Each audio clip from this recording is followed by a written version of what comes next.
Hey, what's up YouTube? It's K-Rod here. I'm back with another good video for today. I'm gonna talk about the situation between Teofimo Lopez and Devin Haney. Um, what does this mean for the lightweight division?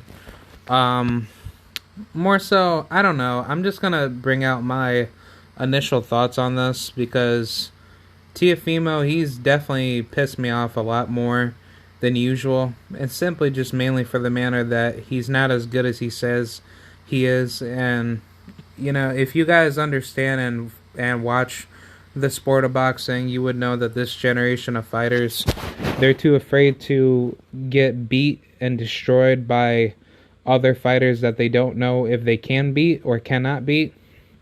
So I think the level of competition in boxing has gone way downhill. It's like nobody don't want to fight nobody, and it's not set up like a centralized way where like when you're at the top you have to fight the best, kind of like what's happening in MMA. You know, guys like Israel Adesanya, he's not going to stay up there forever, but who knows? He could just be reigning the entire division for God knows however many times he wants to reign it for. And then if he feels like he isn't going to do that much at middleweight, he could probably move up to light heavyweight again and maybe go after, John Blachowicz again, or maybe fight some other guys to feel comfortable at that weight or whoever. But Israel Adesanya is his own name because the UFC is set up as one face, one name. See, now for boxing, it should be a lot more different because, like boxing can have competitive fight leagues like the UFC, or if you just compare it to the NBA and basketball, like you always see the best teams go at it with each other. So it's like that's why I like to see it be structured that way because all the best fighters around the world would have resources to go to when they want to get paid and get ranked and get notified as a high level valuable fighter, on the come up in boxing. But it just doesn't work like that because the sport of boxing is so regulated to the point where it's really hard for you to actually get your name out there. And if you have such a difficulty time of getting the money together just to get your equipment ready and trying to find a good training stable to actually help you become a good fighter, that's the hardest part about boxing because you're not guaranteed, a good proper trainer. You have to actually go out there and find a good stable that can accept you, and you have to prove yourself to be a good fighter. And then on top of that, you have to pay for all the, traveling, sparring and fucking like, you got to pay out all this unnecessary bullshit that shouldn't even have to be, a fighter's responsibility. It should actually be based off of, what the markets that determine who wants to see these fighters fight. And that's why I wish boxing was set up like a competitive fight league, so that way boxers all over the world can compete to be the best, and they don't have to waste their own money just to get that good training. There should be multiple facilities that fighters can go to where they can bring their own stables to those facilities where they could train and spar and actually just work on their craft and actually have resources around them. Because I know that the money's there. Fighters always need good training from good stables, but it's like have those services available to the fighters where they're not like they're not having to waste more money than they can chew on for what type of training that they need from whatever gyms or whatever facilities that they need to go to, because the average fighter that wants to become a boxer and actually become a world champion, it's really difficult for a lot of people to do that. Even out here where I'm from, out here in Albany, New York, the only gyms that I could really think of that people could really go to is either the Schenectady boxing gym or Shots boxing gym out of Albany or out of Colony, New York, in the Capital District region. Or they could probably go out to maybe the Albany Boxing Gym, which, I mean, there's no actual trainers there that train actual fighters, but you can go there just to just train, like, based out of your own free time. So, no, I actually want to consider that as, like, a real gym, but I probably say that the Shots Boxing Gym and, I forgot about the other one, but there's another gym out there that I forgot, but there's really not that many gyms out there because you know that the sport itself is so regulated to the point where it's really hard for just like a average poor kid out of the streets or whoever. They can't really find a good gym around them because one, the money is probably not not going to add up like where a fighter can actually keep up with like without the monthly payments and shit like that. And then two, it's really hard to find a promoter or find a manager that could actually support you and get behind you because people need to spend money on you as a fighter just for you to just get out there to the fight itself where you have to pay for all the expenses down and back. And it's just it's an absolute fucking mess because it's like all this shit should be provided by organizations that want fighters to be there, not for the fighters where they have to struggle like tooth and nail just to just to spend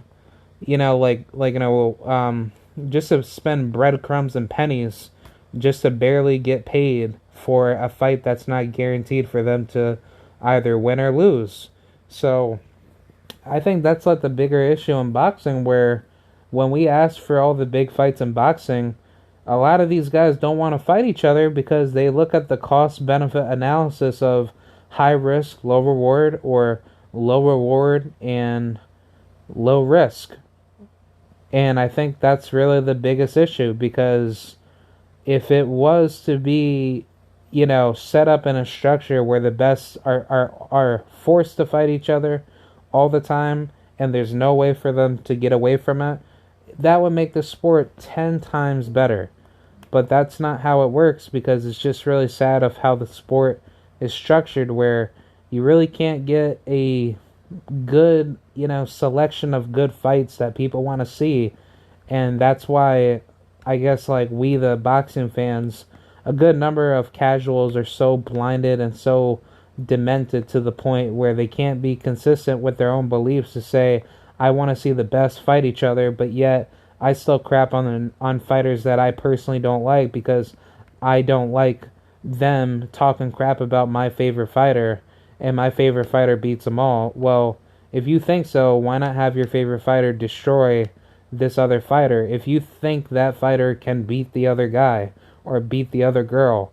So that's really like my biggest issue, with the sport of boxing. There's just too much political ranting of what fighters deserve more than other fighters. And a lot of fighters are so egotistical. Not all of them, but a good number of them are very egotistical to believe that they don't deserve to be in the ring with other fighters that say that they're just as good as them, if not better than them. So when we do analyze this issue between Teofimo Lopez and Devin the Dream Haney, what I'm hearing out of Teofimo Lopez is that he's just not wanting to fight Devin Haney when Devin Haney's like, dude, I'm coming after you like a chicken with his head cut off. You're the chicken and I'm the poacher. And that's what Devin Haney is because he knows what's up between him and Teofimo. See, now, the biggest issue that I have with Devin Haney is that I don't know what he's planning on doing at 135. But if he's just going to wait until what Teofimo does after this George Kambosos fight, and he's either going to move up and wait or try to attempt to go for undisputed, to try to wait to see if Teo could lose his belts, or he could either fight, through via petitioning through the WBC or through other sanctioning bodies that Teofimo is a champion in, which that would be the WBO, WBA, or IBF, which I'm pretty sure those sanctioning bodies themselves would want to have that fight. If I'm the IBF or if I'm the WBA or the WBO, they can easily say, hey, Teofimo, we decide to say that we want you, our unified champion, to unify with Devin Haney. And let's just say Teofimo, he doesn't want to unify. Well, that makes it a lot easier. In which I don't know if this could work, but if they could just strip Teofimo Lopez, if they could try to force him to unify with with Devin Haney, and let's just say he doesn't want to, and then he could lose his titles, and Devin Haney, he could fight for all 3 belts for undisputed with with either fighter that is the number 1 ranked contender to be next in line for either of those belts, which that would be George Kambosos for the IBF, which he would also have an opportunity to get the WBO and the WBA.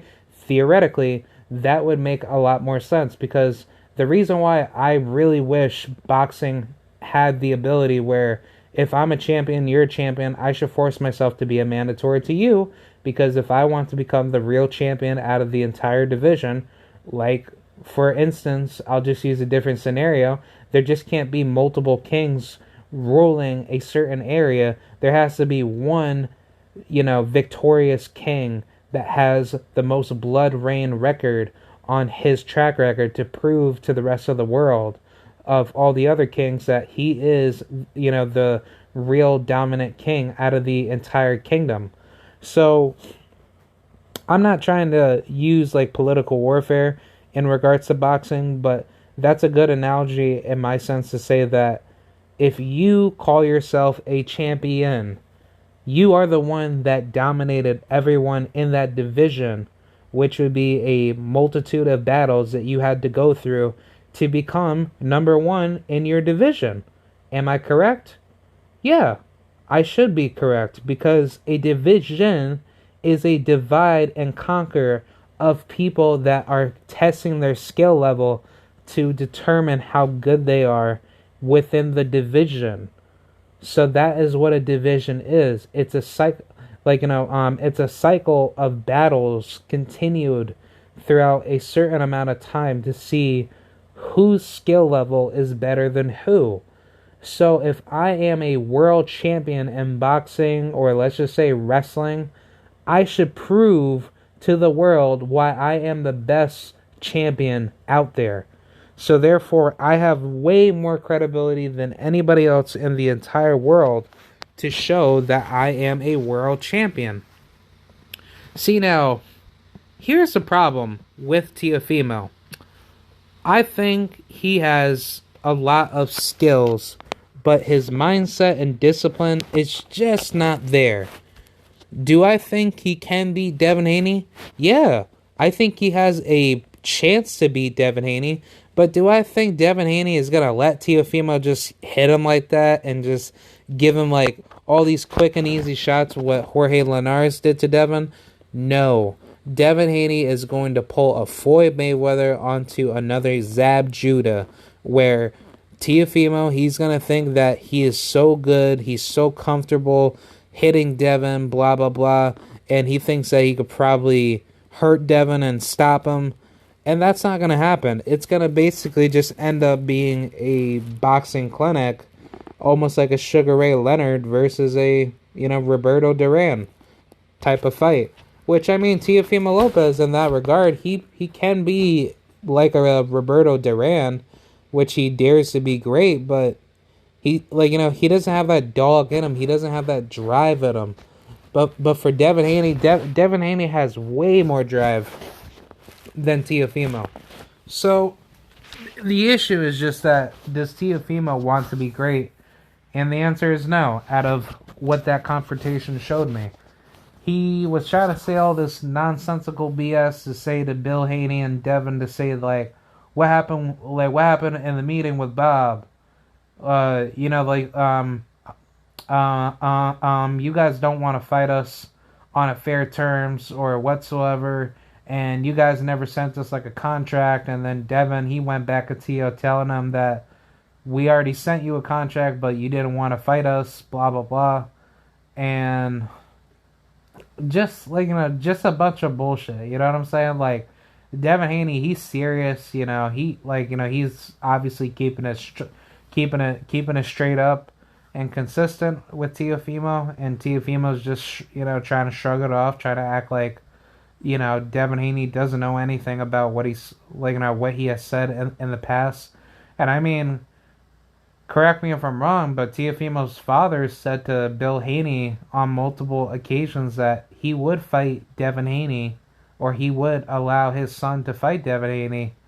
And I believe Bill offered at least $4 million on the table, which that would have been Teofimo's biggest payday, as like that would be his biggest payday up to date, because his last payday against Lomachenko was only like $1.5 million or $1.25 million. So it's like Teofimo doesn't get paid all this money like he says that he does. Like, I mean, he does get paid money, but not like Devin Haney money, where Devin Haney, he's making everything off the back end as a promoter, as his own boss.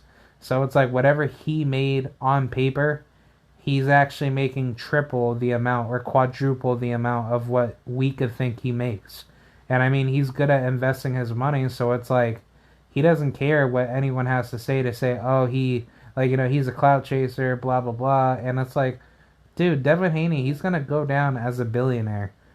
Once Devin Haney gets his big fights, Devin Haney is on that Floyd Mayweather money train, because he's following the right footsteps of what Floyd Mayweather had taught him on a financial standpoint. But to a legacy standpoint, we just don't know what Devin Haney's willing to do.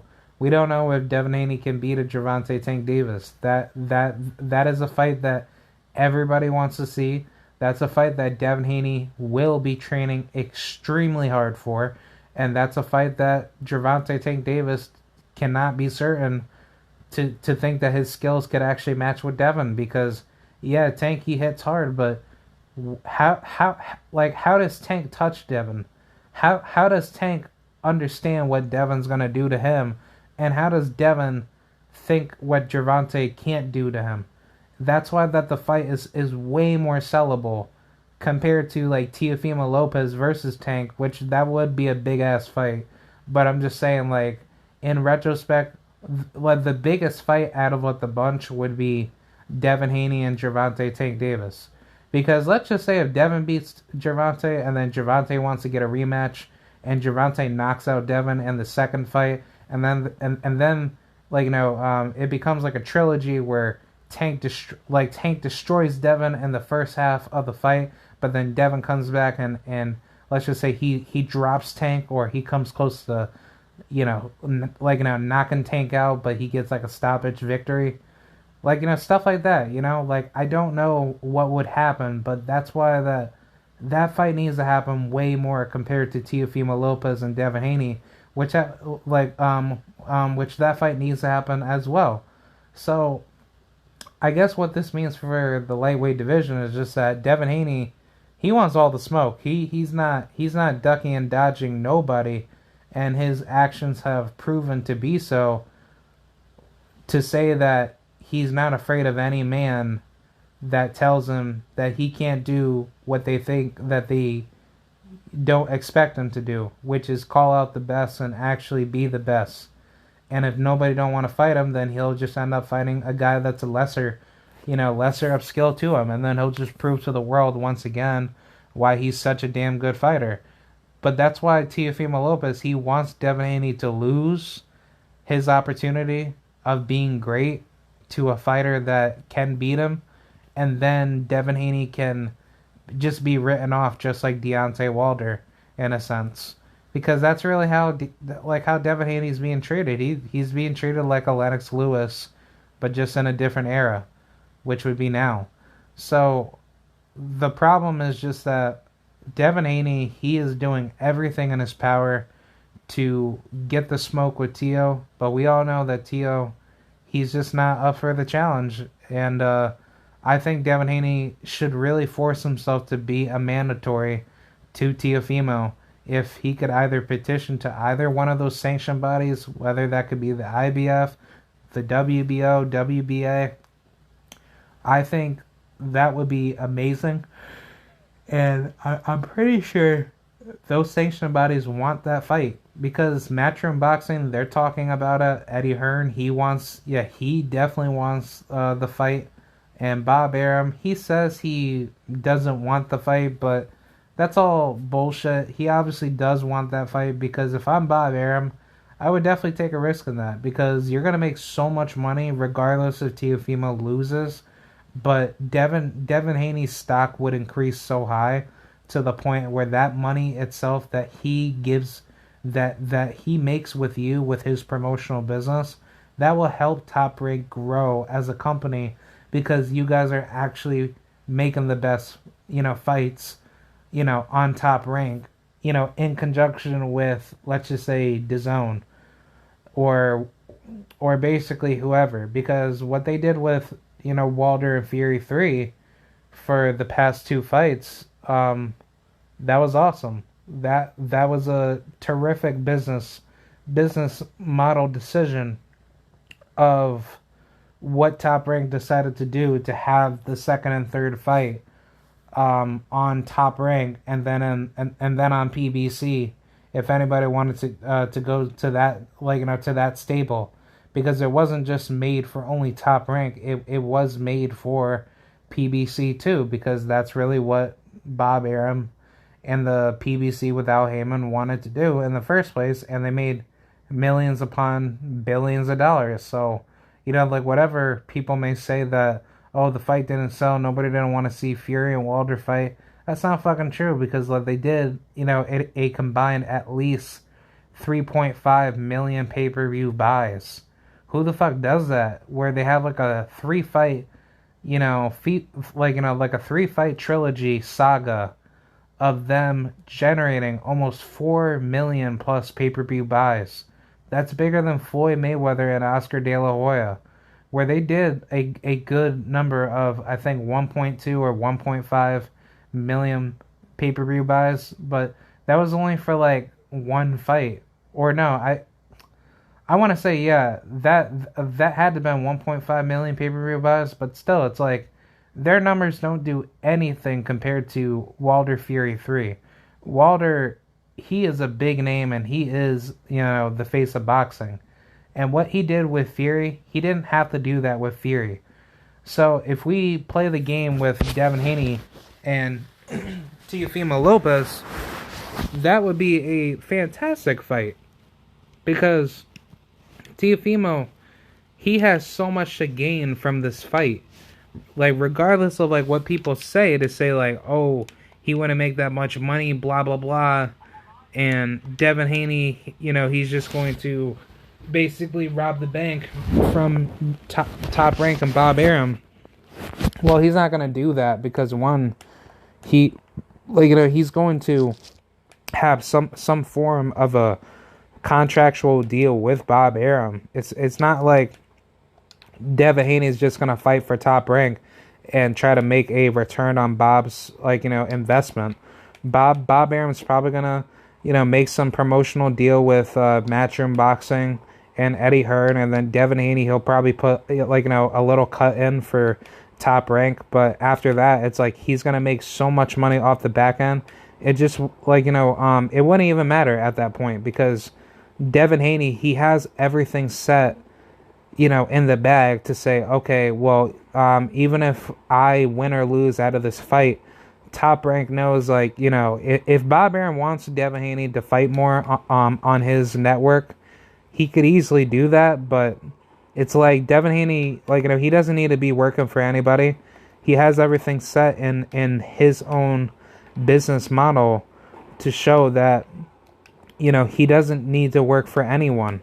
And I mean, shit, that's why that I really wish boxing was set up like a fight league, because, if there was a worldwide network that people could go to for boxing, a NBA type network, which it would be the National Boxing League Association, the NBLA, or the NBA Fight League, some shit like that.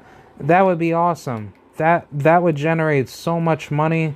And I'm not just saying just for one conglomerate network, but it would be so good to see that, because the amount of competition that is shown on national television for the NBA, for the NFL, for the MLB, all these major league networks. It would be good for boxing because boxing would sprout like crazy. You would just have like mega tournaments every every single weekend, and it would just be awesome. There would just be multiple routes of competition just going at it with one another. And I think that's really what a lot of people want. But when you leave it to the hands of promoters and managers setting up these fights, where the promoters are really not the ones setting up the fights, it's actually the managers, because the managers are the ones that get in line with the sanctioning bodies to say, okay, I want my fighter to go up against this fighter, but on these certain conditions, blah, blah, blah. And that's where the corruption begins, because you're leaving it to the sanctioning bodies to control the management of whoever's in their pockets as a manager and a promoter. So yeah, the promoters and the managers are the ones that set up these fights where we don't like, the style matchup, because, let's just say if we end up seeing like two ladies that fight each other, and one lady, she has way more experience than the other lady, she ends up beating the crap out of her, and then she's labeled to be like one of the greatest prospects coming up, but yet she was fighting a girl that doesn't have that much experience in boxing, and she's probably just starting out her career. It's like, how does that make that lady a good fighter? Like, for instance, with Katie Taylor, in her very first fight, she fought a woman with a losing record, which was Karina Kopinska, but she wasn't supposed to be fighting Katie. Like Katie Taylor should have fought someone of caliber, maybe like a Natasha Jonas or somebody, with a good, experience background. That would have made Katie Taylor into like a better fighter if she was matched up like a lot better, where she had to fight top tier competition, and she had a tough schedule where she was gonna get better as a fighter regardless, regardless, if she won or lost her fights. So that's what we need to be pushing for as boxing fans. But in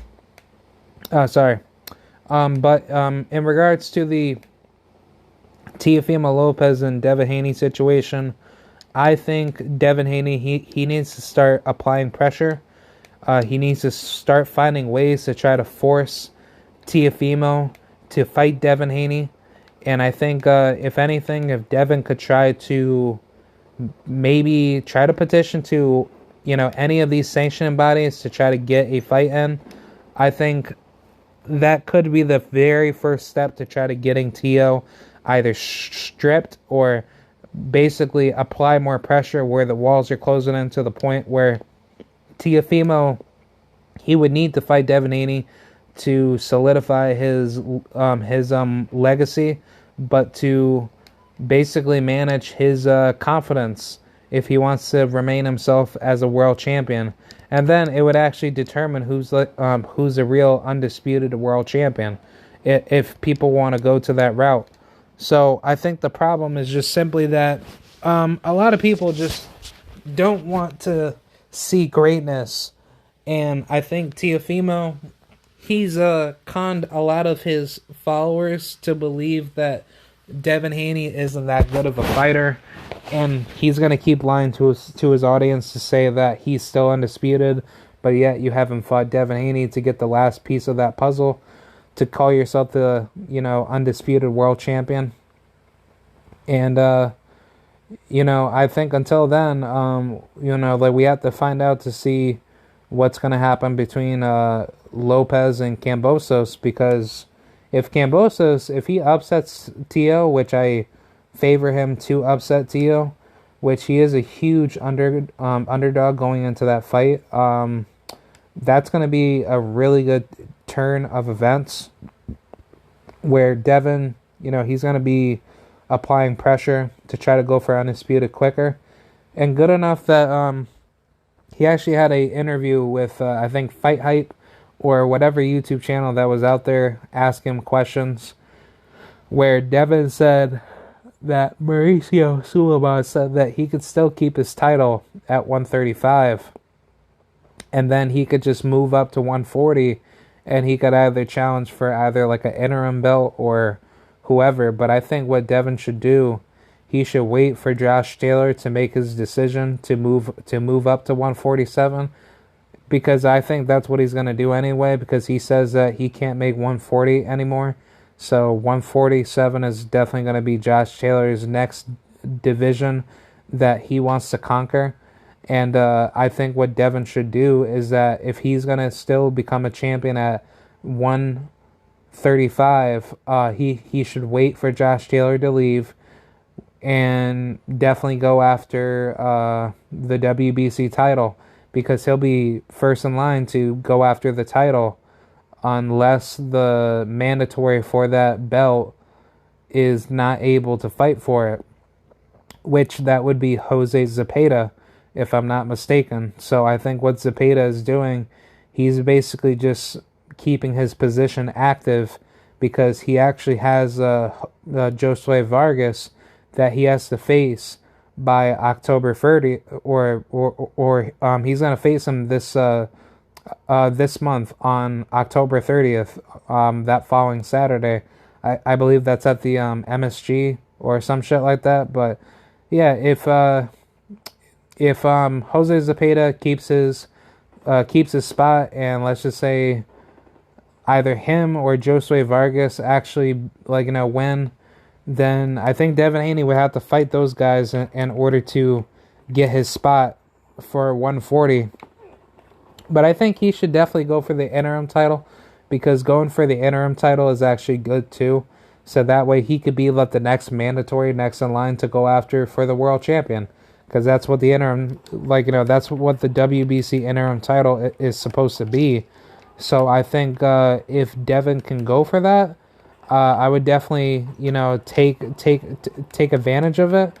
But I think Devin is definitely going to do that. And if Devin is still able to keep his belt at 135 and just wait for Teo to either, move up himself, which, I mean, Devin, he'll actually have more to say, where he'll actually go up to 140 quicker than Teo. And then if he's able to get more belts than Teofimo Lopez, then, you guys already know what's going to happen. They're going to have to come see Devin Haney when those, idiots that want to, avoid Devin Haney, like Teofimo Lopez, Rolly, and Ryan Garcia, they're going to have to come up and see him. So I think that's what's going to happen. I think, I think Teofimo Lopez, he is afraid of Devin Haney. He doesn't want any parts of him. And I think what's going to happen is just simply that Teofimo Lopez is going to basically, he's just going to submit to failure when he finally realizes that Devin Haney is his biggest threat. And I think, the fight itself needs to happen now rather than later, because Teo's saying all this bullshit that Devin, he has to wait 3 to 5 years before they could actually fight. That makes no fucking sense. Basically, he's pulling off an Oscar De La Hoya on Floyd Mayweather. He wants to wait until they're basically to the very end peak of their primes, where Teo, he'll be like 20, I think he'll be 28, and Devin, he'll be 20, 26, right, or 27. So, I mean, it really doesn't make any sense for them to fight at that age. They should just fight now, because as them being extremely young and tender in athleticism, it would be better to see them fight now instead of letting the fight marinate, which, I don't like that fucking argument, which I'm going to have to, make a video, talking smack about that argument.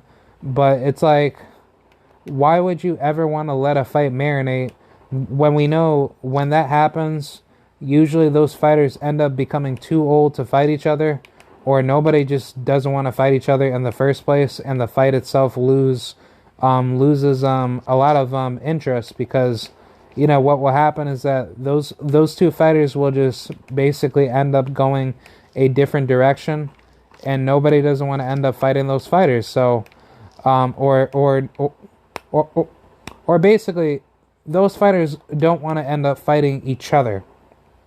So, basically, to finalize this argument, Devin Haney needs to fight Teofimo, and Teofimo Lopez needs to fight Devin Haney.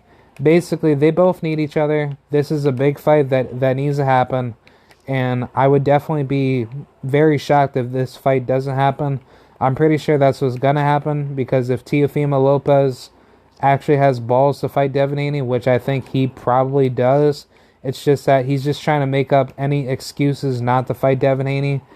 I think basically Teofimo's image will hurt him more than Devin Haney's image. So I think the time is now, and we definitely need to see the best fight the best. So yeah, hopefully this fight can be made, man, because I really want to see Teofimo Lopez get knocked out and get styled on by Devin Haney. It would be a really flame fight, and I think both guys' careers and legacies will still live on to be good names in the sport. So yeah, that's pretty much what I have to say, man. To hell with Teofimo Lopez.